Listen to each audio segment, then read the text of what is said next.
যুক্তরাষ্ট্র ও ইরানের মধ্যে রক্তক্ষয়ী সংঘাতের পর অবশেষে একটি ঐতিহাসিক চুক্তি হয়েছে। চুক্তি অনুযায়ী আগামী ৬০ দিন হরমুজ প্রণালী দিয়ে জাহাজ চলাচলে কোনো টোল বা শুল্ক আরোপ করবে না তেহরান। বিনিময়ে যুক্তরাষ্ট্র তুলে নেবে নৌ অবরোধ, শিথিল করবে তেলের ওপর নিষেধাজ্ঞা এবং ইরানের জব্দকৃত অর্থ ফেরতের পথ সহজ করবে। কিন্তু প্রশ্ন হলো, এই চুক্তির ফলে কে বিজয়ী হয়েছে? কিভাবে সামরিক ও অর্থনৈতিক ক্ষতির মুখে থেকেও একটি কৌশলগত সুপার পাওয়ারে পরিণত হওয়া যায় তা দেখিয়ে দিয়েছে ইরান। শুধু তাই নয়, এই ঘটনা বিশ্ব ব্যবস্থাকে আমূল বদলে দিতে পারে। হরমুজ প্রণালী শুধু একটি জলপথ নয়, এটি বিশ্বের সবচেয়ে গুরুত্বপূর্ণ জ্বালানি করিডোর। প্রতিদিন কোটি কোটি ব্যারেল তেল এই পথ দিয়ে এশিয়া, ইউরোপ ও বিশ্বের অন্যান্য অঞ্চলে চলে যায়।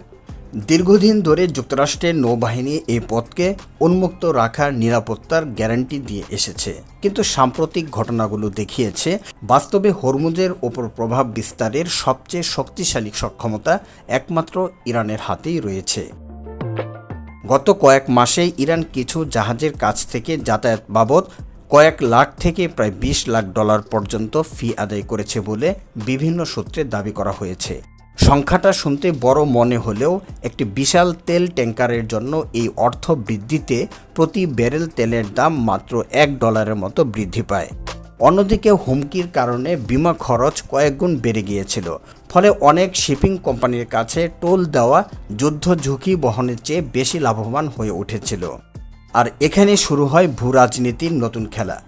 যদি বিশ্বের দেশগুলো নিরাপদ জাহাজ চলাচলের জন্য সরাসরি বা পরোক্ষভাবে ইরানের সহযোগিতার ওপর নির্ভরশীল হয়ে পড়ে, তাহলে তেহরান কার্যত বিশ্বের জ্বালানি সরবরাহের অন্যতম দ্বারকক্ষে পরিণত হবে।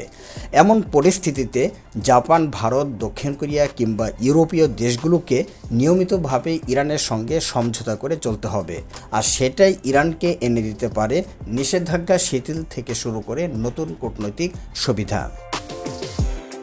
এই পরিস্থিতিতে সবচেয়ে বড় কৌশলগত সুবিধাভোগীদের একজন হতে পারে চীন, কারণ বিশ্বের দেশগুলো যদি মধ্যপ্রাচ্যের তেলের উপর নির্ভরতা কমানোর চেষ্টা করে, তাহলে নবায়নযোগ্য জ্বালানির চাহিদা দ্রুত বাড়বে। আর সোলার প্যানেল, বৈদ্যুতিক গাড়ি ও ব্যাটারি উৎপাদনে বর্তমানে চীনের আধিপত্য প্রায় অপ্রতিদ্বন্দ্বী। অর্থাৎ হরমুজ প্রণালীতে অস্থিরতা যত বাড়বে, পরিবেশ বান্ধব প্রযুক্তির বাজার তত প্রসারিত হবে, আর সেই বাজারে সবচেয়ে বড় সরবরাহকারী হচ্ছে বেইজিং। এই ঘটনার সবচেয়ে বড় প্রভাব হয়তো অর্থনীতিতে নয়, বরং কৌশলগত চিন্তায়।